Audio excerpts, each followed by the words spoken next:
The mountains of Drathian were old and cold and full of rules. The Draken clan had lived in those mountains for thousands of years. They built their nests in the high stone cliffs where the wind never stopped blowing. They raised their young in the old ways. They followed the old laws. And the most important law of all was simple. A Draken without fire was not a Draken at all. Nobody questioned this. Nobody ever had. So when a pale, small egg appeared in the nest of Gorith and Sarah, two respected members of the clan, everyone hoped for the best. The egg was a little smaller than normal and the color was off, more gray than the usual deep red, but eggs had surprised the clan before. Sometimes the quietest shells held the strongest hatchlings. Gorith told himself this every morning when he looked at the egg. Sarah told herself the same thing every night. They waited. When the shell finally cracked on a cold and cloudy morning, the hatchling that came out was small. Very small.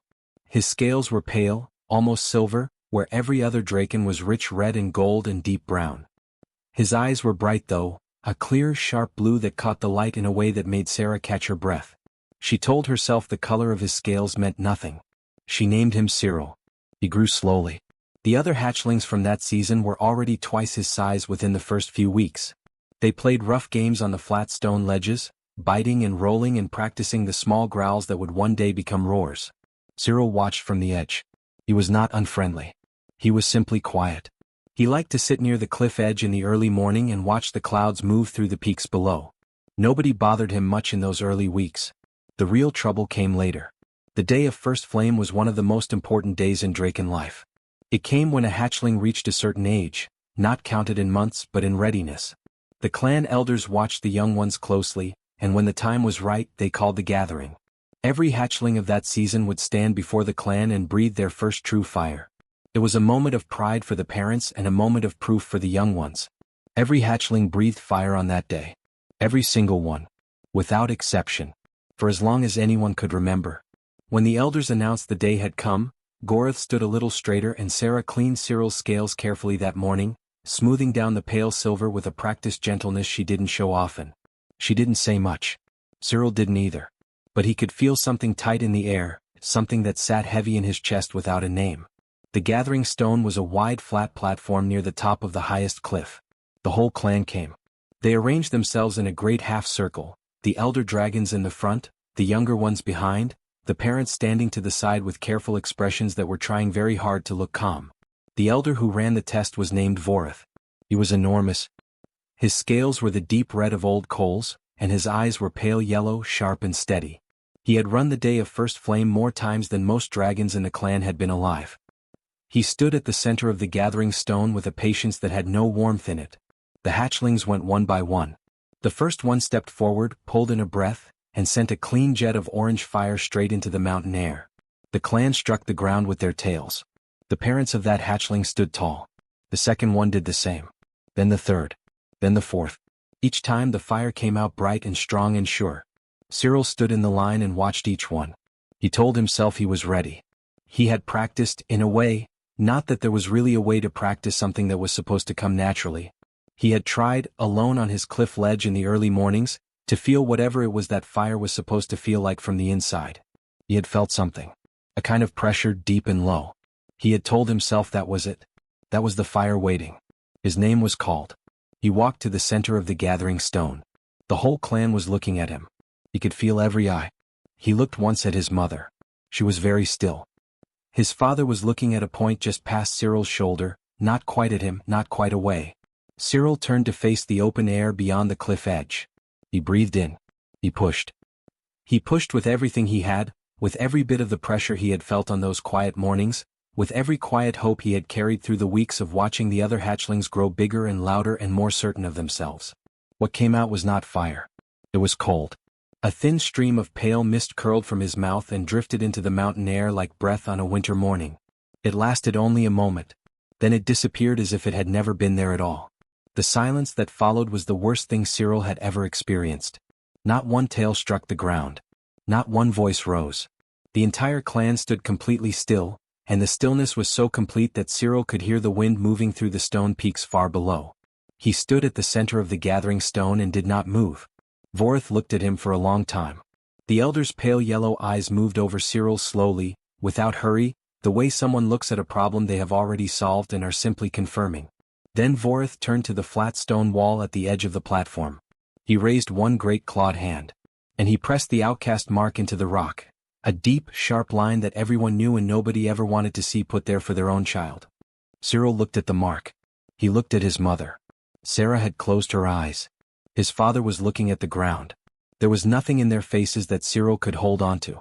He understood, in the way that young creatures understand things that are too large for them, not all at once but in pieces, that they were not going to step forward. That they could not. That the law was older than they were, older than their love for him, or at least that was what the law said about itself. Two clan warriors stepped forward. They did not speak to Cyril. They simply began walking toward the path that led down from the gathering stone, and the message was clear enough. He followed them. Nobody called after him. Nobody moved. The gathering broke apart quietly behind him, the way a crowd moves when something uncomfortable has happened and everyone is ready to stop looking at it. The walk down the mountain took a long time. The warriors moved at a steady pace and Cyril kept up without being told to. He was not going to let them see him slow down. He was not going to let them see anything at all if he could help it. At the edge of clan territory, marked by 3 tall stones set in a line across the ridge, the warriors stopped. One of them pointed down the far slope. That was all. Cyril walked past the 3 stones. He heard the warriors turn and walk back. He did not look behind him. The slope below the boundary stones was rocky and bare and the wind was stronger there, coming up from the valley with a bite in it that went straight through his small frame. The sky was getting dark at the edges.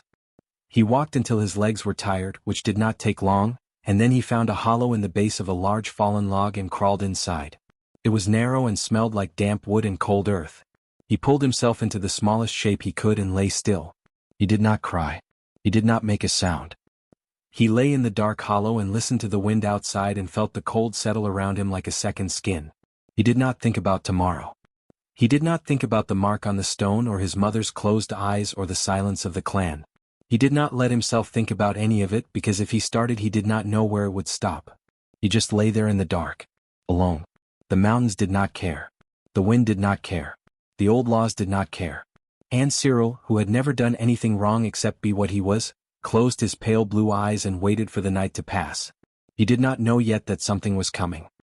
He did not know that 3 days from now, a quiet pair of human footsteps would crunch across the frost-covered ground nearby, and everything would begin to change. He only knew the cold, and the dark, and the silence that had followed him down from the mountain like a shadow he could not shake. 3 days was a long time to be cold and alone. Cyril had not eaten since before the gathering. His small body had used up whatever warmth it had stored in the first night, and by the second morning he could feel the weakness in his legs when he tried to move. He had tried once to catch something, a small creature that had come sniffing near the log in the early hours. He had lunged for it and missed completely, landing face first in the frost-covered dirt, and the creature had vanished before he could try again. He crawled back into the hollow log and did not try again after that. The 3rd day was the coldest yet. A low gray sky sat over the mountains and pressed everything down flat. The wind had stopped, which might have seemed like a good thing, but without the wind the cold just settled instead of moving, and settling cold was worse.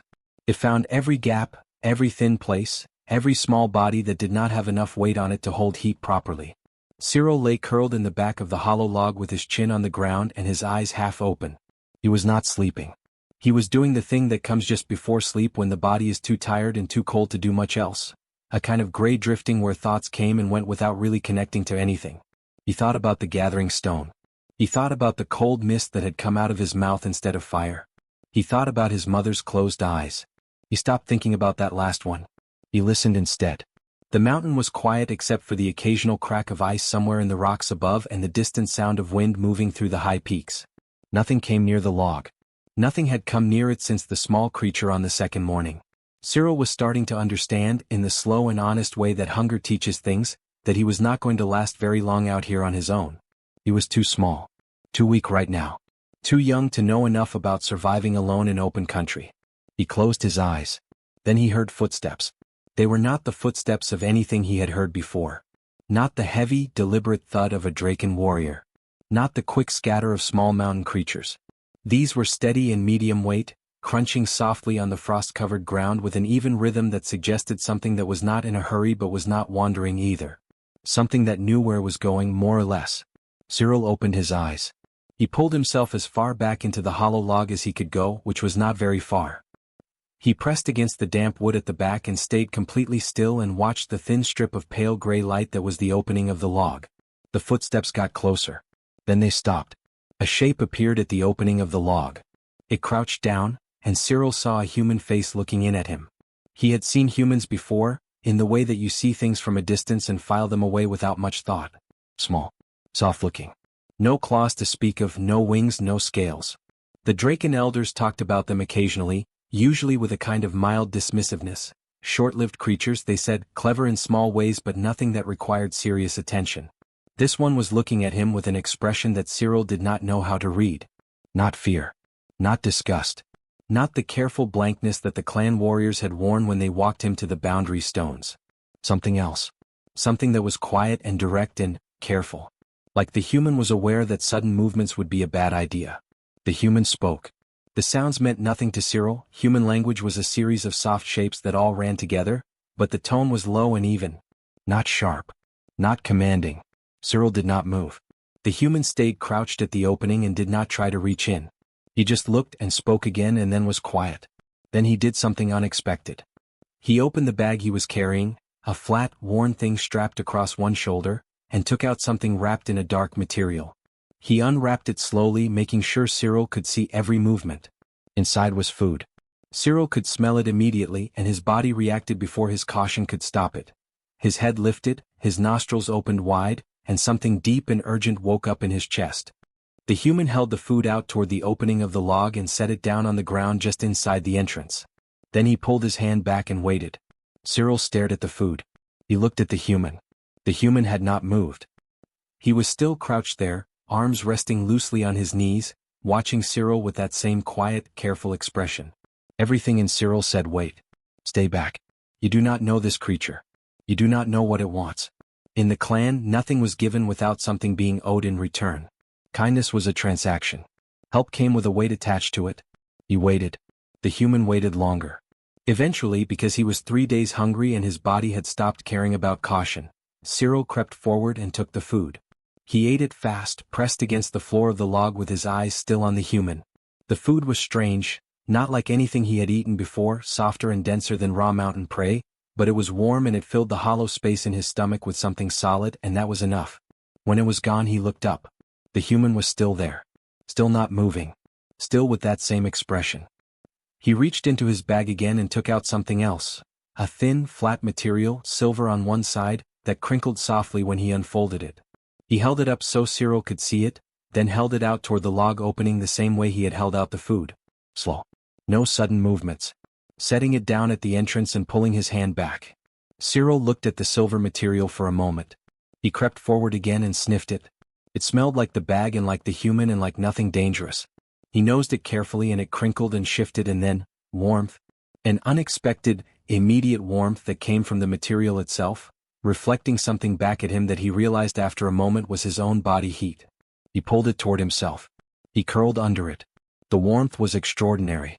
After 3 days of cold that had gone all the way through him and settled in his bones, the simple fact of warmth was so overwhelming that something in Cyril's chest cracked open in a way he was not prepared for.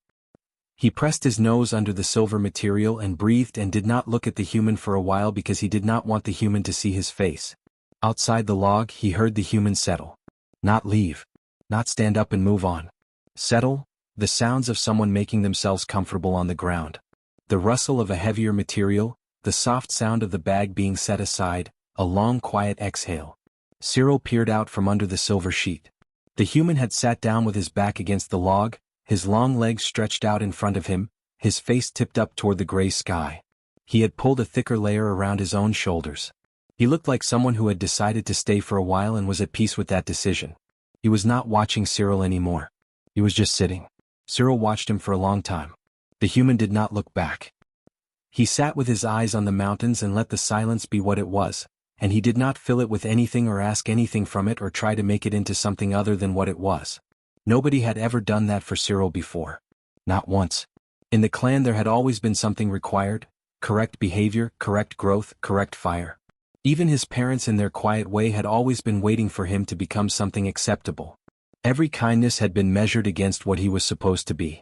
This human had given him food and warmth and silence and had not asked for a single thing. Cyril did not know what to do with that. He lay under the silver sheet with the cold on the outside and the warmth on the inside and watched the human sitting against the log as the gray afternoon slowly turned toward dark. His eyes grew heavy. He had not slept properly in 3 days. His stomach was full for the first time since before the gathering. The warmth from the silver sheet was steady and real. He was still frightened. He was still uncertain. He still did not know what this creature wanted or what tomorrow would bring or what any of this meant. But for the first time in 3 days he did not feel completely alone. He closed his eyes.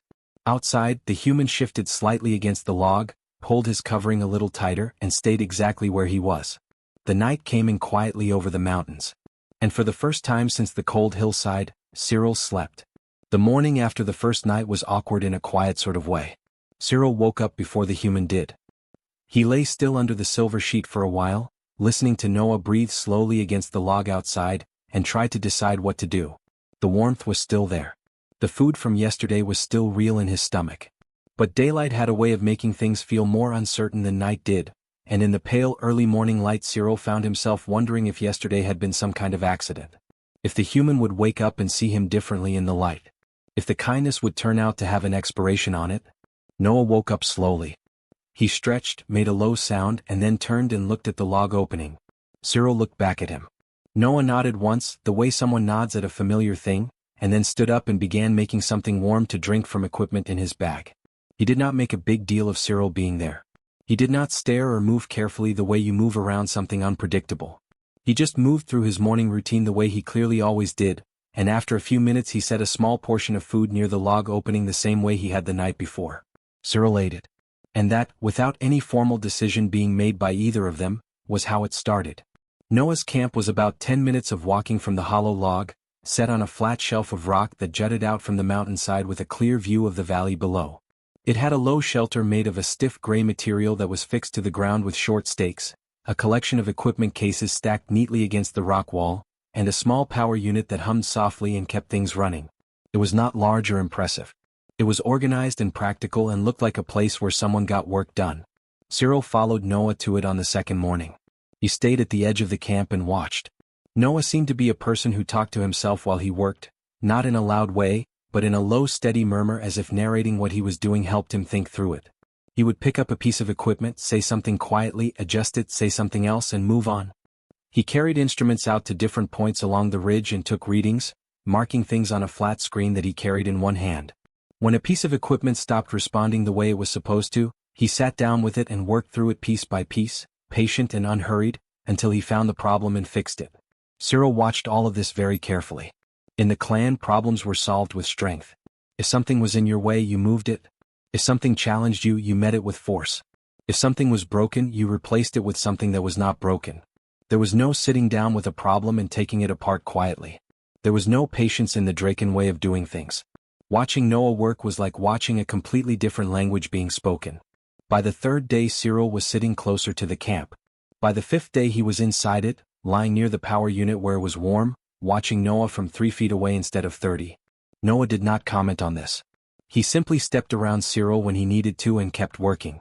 On the 6th day Noah set up a second sleeping space inside the shelter.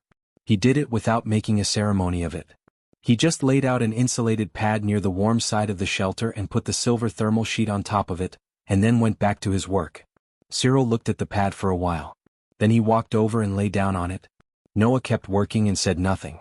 Cyril decided that humans communicated a great deal through what they did not say. The translation device came out at the end of the first week.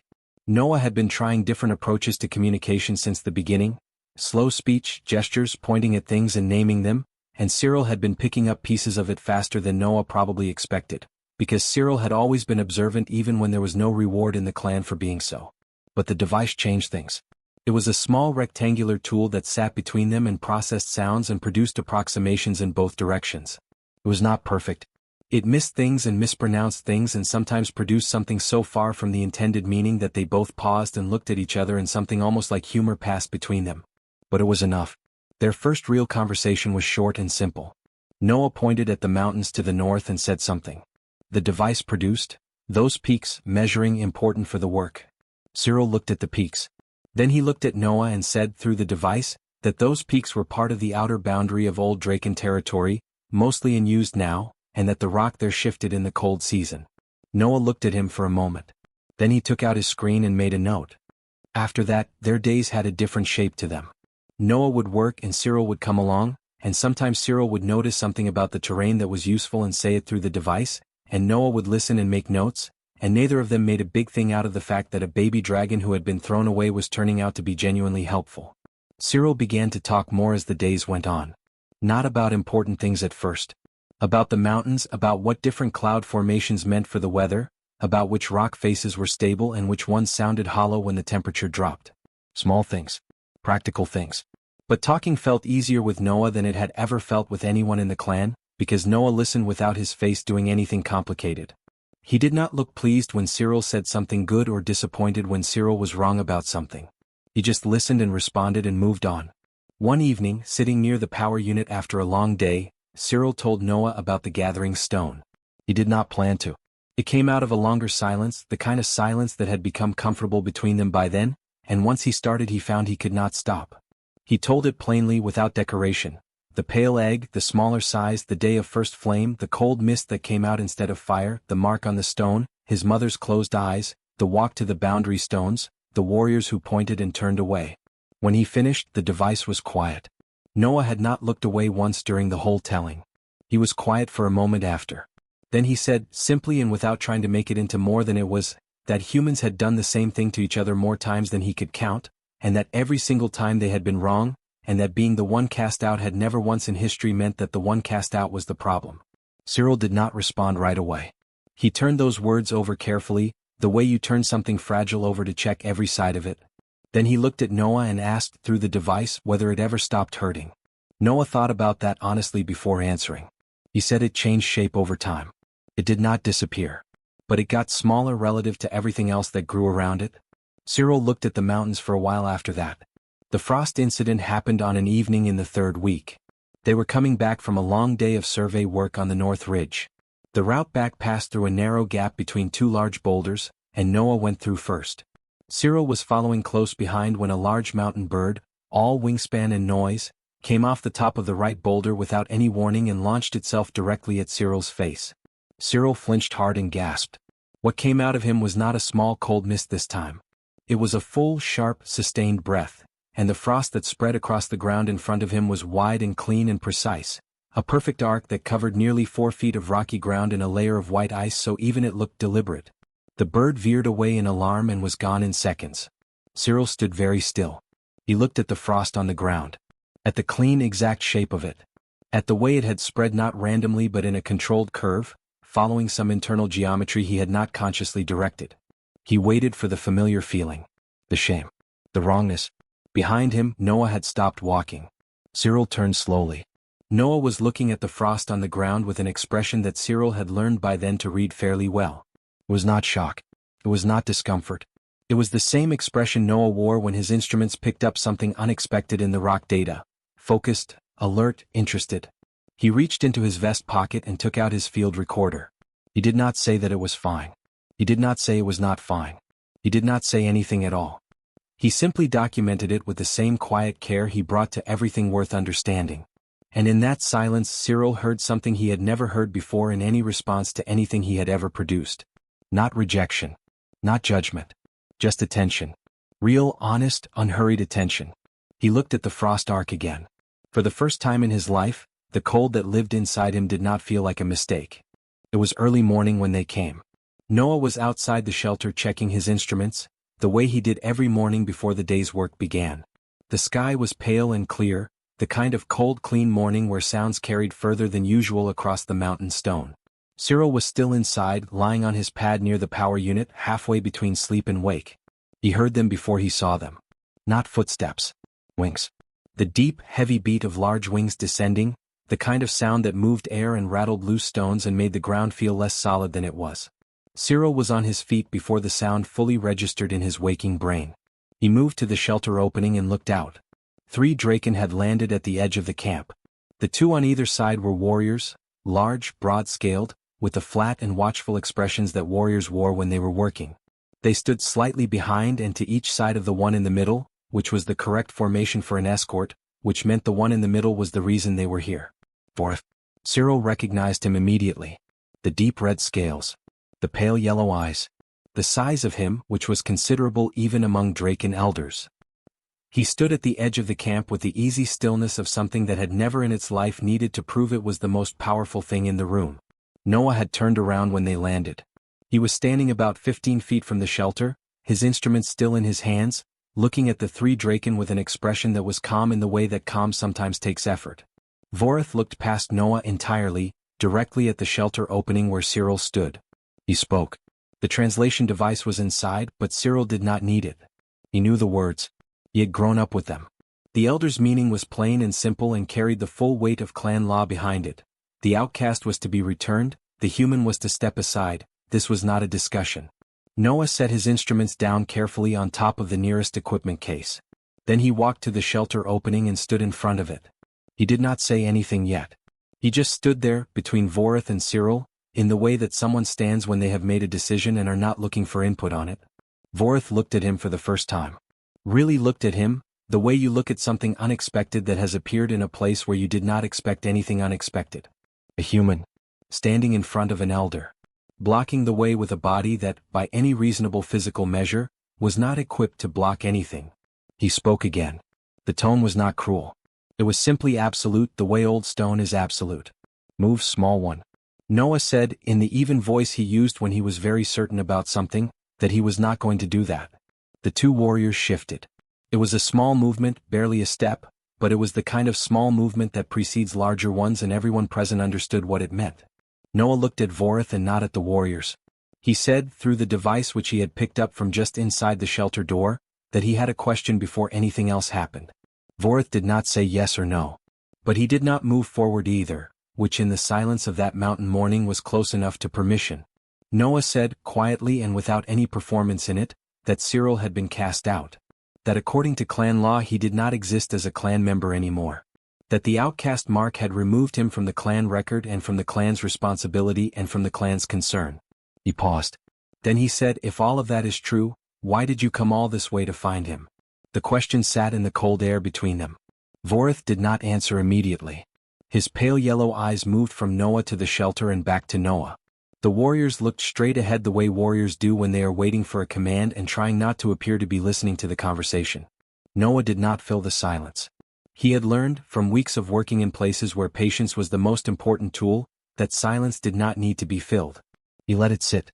Vorith said, at last, that the existence of an outcast in the territory was a matter of clan record. That it needed to be resolved properly. Noah nodded like that was a reasonable answer. Then he said gently that it sounded like Cyril still mattered to the clan. Otherwise there would be nothing to resolve. Something moved across Vorith's face. It was brief and quickly controlled, but it was there.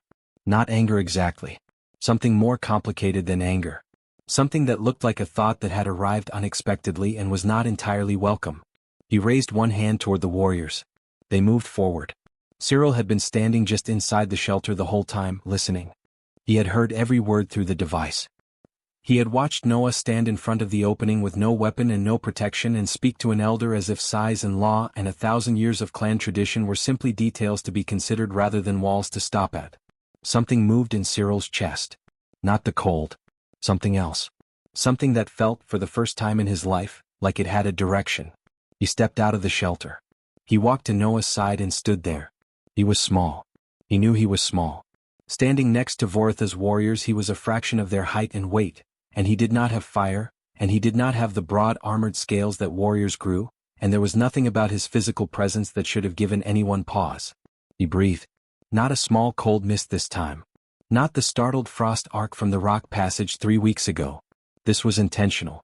This was chosen. Cyril pulled the cold from somewhere deep inside himself, the place where the pressure lived, the place he had always been told was wrong and empty and insufficient, and he breathed it out in a long, clean, controlled stream.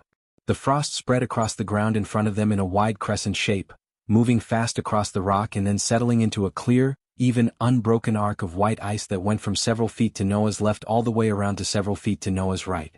It was precise. It was clean. It was exactly as wide as Cyril had intended it to be. The warriors stopped. Not because of the cold, though the temperature had dropped noticeably. They stopped because what they were looking at was not possible. Cold breath did not exist in the Draken. It had never existed. Fire was the only breath. Fire was the measure of everything. And this small pale outcast hatchling had just laid a perfect crescent of controlled ice across the stone at their feet like it was the most natural thing in the world. They looked at Vorith. Vorith was not looking at the warriors. He was looking at the frost. He stood very still and looked at the arc of ice for a long time.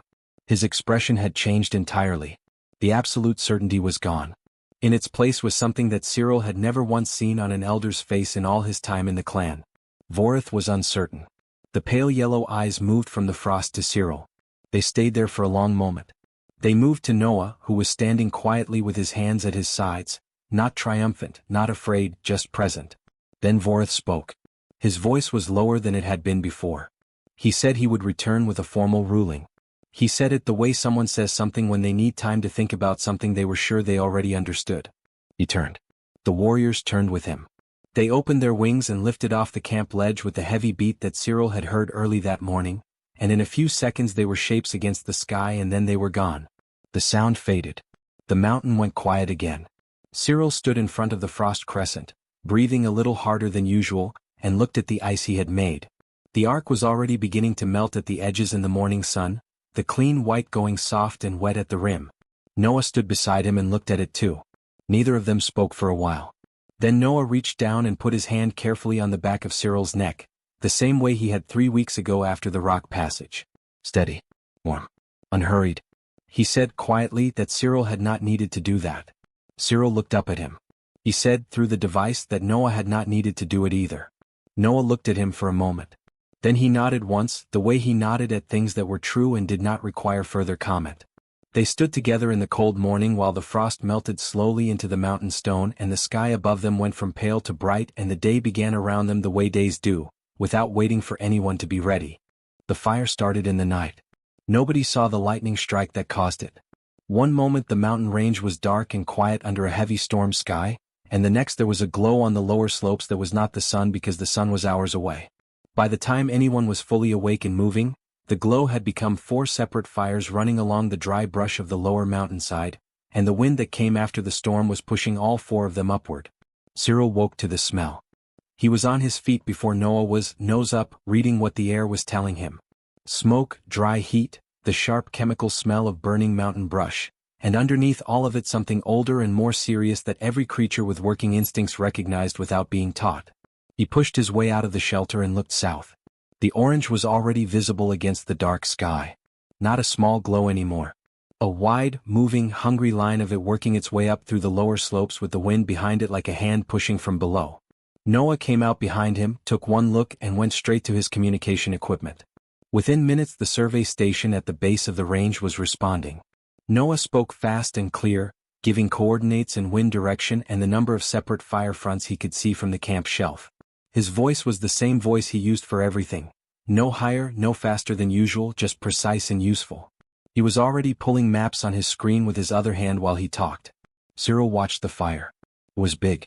Bigger than it looked from up here, he understood, because fire on a mountainside always looked smaller from above than it was from inside. The wind was not slowing. The brush on the lower slopes was dry from 2 weeks without rain. The fire was not going to stop on its own. He looked toward the high peaks to the north, where the Draken clan settlements sat on the middle slopes. The fire was moving toward them. Not quickly enough to be there in the next hour, but the direction was clear and the wind was not changing. The Draken would see it soon. They would already see it. He was right. Within the hour the sky above the middle slopes was full of wings. The Draken warriors came off the high cliffs in formation, the fire breathers moving to the front, the scouts spreading wide to read the shape of the blaze from above. It was an organized response.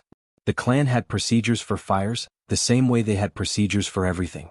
Fire breathers would hit the front of the blaze and burn out a line ahead of it, creating a break with nothing left to burn. It was a good plan. It had worked before.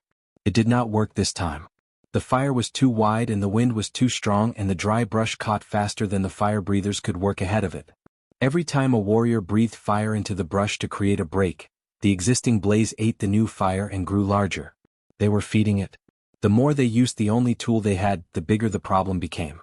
Cyril watched from the camp shelf as the formations shifted and regrouped and tried different approaches and got the same result every time. He could see the frustration in the way they flew, the tighter circles, the lower passes, the increasing urgency in the wing beats. The fire kept coming. Noah was coordinating the human survey team by then, 3 other surveyors who had come up from the lower station, moving equipment and people toward the natural rock breaks that the terrain maps showed. He was calm and systematic, and his team moved well under his direction. He had already identified 2 positions where the rock face was wide enough and bare enough to serve as fire breaks for the human camp. But then the wind shifted slightly, just a few degrees, and the eastern edge of the blaze curved. Noah looked at his map. Then he looked up at the eastern face of the mountain, where a section of sheltered rock sat in a natural hollow about halfway up the slope. He knew that hollow. He had mapped it 3 weeks ago. It was where the young Draken hatchlings were kept during the fire season when the high nests were too exposed. Sheltered from wind, sheltered from rain. Not sheltered from a fire that was now curving directly toward it from below. He checked his screen. The fire would reach the hollow in less than 30 minutes at current speed. He looked for Draken warriors in that direction. They were all on the western and central fronts, fighting a losing battle against the main body of the blaze. The eastern curve was a new development. Nobody had responded to it yet. He reached for his communication equipment to send a signal to the clan. He turned around and Cyril was already gone. Cyril had seen the shift at the same moment Noah had. He had seen the curve in the fire's eastern edge, and he had known the hollow, and he had not stopped to think about it or talk about it or weigh the options. He ran, not flew. He was not old enough to fly properly yet. He ran on 4 legs down the rocky slope from the camp shelf, moving fast and low across the uneven ground the way small creatures move when they are built close to the earth. He cut across the terrain at an angle that would bring him to the fire line below the hollow, jumping gaps in the rock and sliding on loose stone and not stopping for any of it. The heat reached him before the flames did. A wall of dry, pressing heat that pushed against his face and made his eyes sting and his scales feel tight. The smoke was thick at this level, rolling up the slope in gray-brown waves that reduced visibility to a short distance. He reached the fire line. Up close it was enormous. Not the distant orange line it had been from the camp shelf. It was a roaring, moving, living wall of orange and black, burning through the brush with a sound like continuous tearing, throwing sparks upward into the smoke where they floated briefly and then became new fires where they landed. Cyril stood at the edge of it and felt the heat pressing against him like a physical weight. He thought about the gathering stone. About the cold mist that had embarrassed him in front of the whole clan. About the outcast mark pressed into the rock. About every time the cold inside him had felt like an absence, like a broken place, like the proof of everything wrong. He breathed in. Deeper than he had ever breathed before. He pulled the cold from every part of himself, from the place where the pressure lived, from the depth of whatever he was that made him different, and he did not hold back any of it. He breathed out. The cold resonance hit the fire line like a wave hitting a wall. The flames at the front of the blaze simply stopped. Not pushed back. Not reduced. Stopped, smothered clean, the way a hand closes over a candle, the brush going dark and frost-edged and still in a wide section directly in front of him. The silence in that section was startling after the roar. Cyril moved along the line. He breathed again. Another section stopped. He moved further. He breathed again. His legs were shaking now. The cold he was producing was coming from somewhere that did not have an unlimited supply, and he could feel the depth of it getting harder to reach with each breath, like drawing water from a well that was dropping with every pull. He kept going. The hollow was above him and to the right. He could hear the hatchlings now, the high, frightened sounds of very young creatures that knew something was wrong but did not know what to do about it. The fire's eastern curve was still moving toward them from 2 directions now, closing in along the brush line. Cyril put himself at the point where the 2 directions met. He breathed with everything he had left. The cold that came out of him was the largest yet, wide and sustained and so intense that the frost spread not just across the ground but climbed the base of the nearest brush, white and clean and absolute. Both advancing edges of the eastern curve stopped. The hollow was safe. Cyril stood at the fire break he had made and his legs gave out.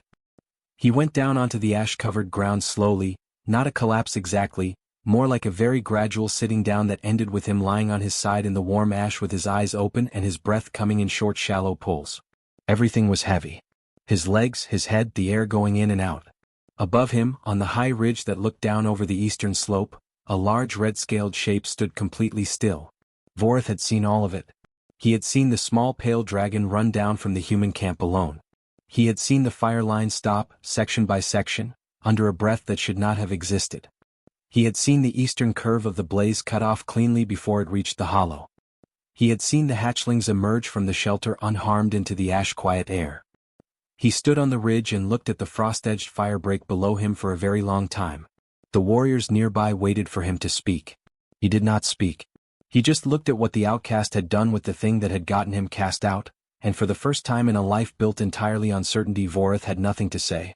Down in the ash, Noah reached Cyril and dropped to his knees and put both hands on the small dragon's face. He said, "I've got you." Cyril looked up at him. He did not have the energy for the translation device. But he held Noah's gaze, and that was enough, and Noah understood it and stayed exactly where he was, kneeling in the warm ash with his hands steady on either side of Cyril's face, while the smoke drifted past them and the mountain slowly went quiet around them, and the fire that had come for everything found that there was a line it could not cross. 3 days passed before Vorith sent word. The fires were out by the end of the first day, the last of the eastern blaze dying on its own against the bare rock where Cyril's firebreak had stopped its advance. The mountain range was quiet after that, the kind of quiet that comes after something loud and serious, where everything that is left standing feels more present than it did before. Noah spent the first day making sure his team was safe and the camp was intact. The second day he spent sitting with Cyril, who was exhausted in a way that went deeper than the body. Not sick. Not injured. Just emptied out, the way a vessel feels after everything it was holding has been poured out at once. Cyril slept most of those 2 days, and Noah let him, working quietly nearby and checking on him regularly without making a fuss about it. On the third morning a young Draken scout landed at the edge of the camp. He was not a warrior, just a messenger, and he delivered his message in the formal tone that clan business required and then left without waiting for a response. Noah looked at Cyril. The gathering was in 2 days. Every member of the clan would be present. Cyril's attendance was requested, not commanded. The word the messenger had used was the old one, the one reserved for matters of honor rather than matters of law. It was a small word. It carried a large weight. Cyril was quiet for a long time after the scout left. He sat at the edge of the camp shelf and looked out at the mountains, at the dark burn scars on the lower slopes and the clean frost lines still faintly visible on the eastern face where the fire had simply stopped. The sky was clear for the first time in days. The peaks looked sharp and pale against the blue. Noah sat beside him and did not push. Eventually Cyril said, through the device, that he did not know how to walk back into something that had thrown him out. Noah thought about that carefully before answering. He said that walking back was not the same as going back. That going back meant returning to what was. That walking back meant arriving as what you had become. And those were 2 entirely different journeys, even if they ended in the same place. Cyril looked at him. Noah said simply that who Cyril was now was not someone the clan had produced. It was someone that had happened despite them. And that was worth walking in with. Cyril turned those words over slowly. Then he looked back at the mountains and was quiet again, but it was a different kind of quiet than before. Not the heavy closed quiet of uncertainty. Something more open. Something that was making room. The gathering stone looked the same as it always had. Wide and flat and high, with the peaks rising behind it and the valley spread out far below and the wind moving across the open rock the way it always did, steady and cold and indifferent to whatever human or dragon business was being conducted upon it. The whole clan was arranged in the great half-circle the same way they had been on the day of first flame. The elders at the front. The warriors behind. The younger clan members filling the outer ring. Cyril walked onto the gathering stone with Noah beside him. There was a sound when they appeared. Not a loud sound. A low collective shift, the kind that moves through a crowd when something unexpected has arrived. Several sets of eyes moved to Noah with expressions that were not hostile exactly but were very aware that a human standing on the Draken gathering stone was not a thing that had happened in living memory. Noah walked steadily and looked straight ahead, and if he felt the weight of those eyes he did not show it. They stopped at the center of the stone. Vorith stood where he always stood, at the point of the half-circle, large and still and red-scaled. He looked at Cyril for a moment without speaking. Then he looked at the clan around him, taking in the full circle slowly, the way a leader looks at his people when he is about to say something that he wants every single one of them to hear and remember. He began to speak. His voice carried across the gathering stone the way it always did, deep and even and without hesitation. He spoke about the day of first flame. He spoke about the outcast mark and the law that required it and the certainty with which it had been applied. He did not soften those words or make them easier than they were. He said them plainly. Then he said that the law was made by Draken to serve Draken. And that a law which required a clan to throw away something it did not yet understand was a law that had failed the clan, not proved it. He said we cast out what we did not understand. The fault was in our vision. Not in the child. The gathering stone was completely silent. Vorith turned to the rock wall at the edge of the platform. The same wall where he had pressed the outcast mark on the day of first flame. He raised one great clawed hand and with 3 deliberate strokes he crossed the mark out. Not erased. Crossed out. Deliberately and permanently and in full view of every member of the clan. Then he turned back to Cyril. He said that the outcast ruling was removed. That Cyril of the Draken was restored to full standing and full honor, with all rights and recognition that came with it, effective from this moment and recorded in clan history without condition. The clan struck the ground with their tails. The sound rolled across the stone and out over the mountain range like a wave, deep and resonant and final, and it echoed back from the far peaks a moment later as if the mountains themselves were acknowledging it. Cyril stood at the center of the gathering stone and felt the sound move through him. He had imagined this moment before, in the vague and careful way you imagine things you are not sure you are allowed to want. He had thought it would feel like relief. Like a door opening. Like something heavy being lifted off. It did feel like those things. But it was not the largest thing he felt standing there. He looked at Noah, who was standing slightly behind him and to the left, composed and quiet, the only human on a stone full of dragons, present because Cyril had asked him to be here and for no other reason. Cyril turned back to Vorith. He said he had a request. The elder waited. Cyril said that the human Noah had protected Draken life when no law required it of him. That he had stood between an elder and an outcast with no weapon and no armor because he believed it was right. That he had stayed on a cold mountain with a thrown-away hatchling when every reasonable thing said to walk away. That he had been, by every measure that the old Draken words described, a protector of Draken life and a keeper of Draken dignity. He asked that Noah be named Draken Bonded. The murmur that moved through the clan was immediate and layered. Not protest. More like the sound of people absorbing something large all at once. The title was ancient.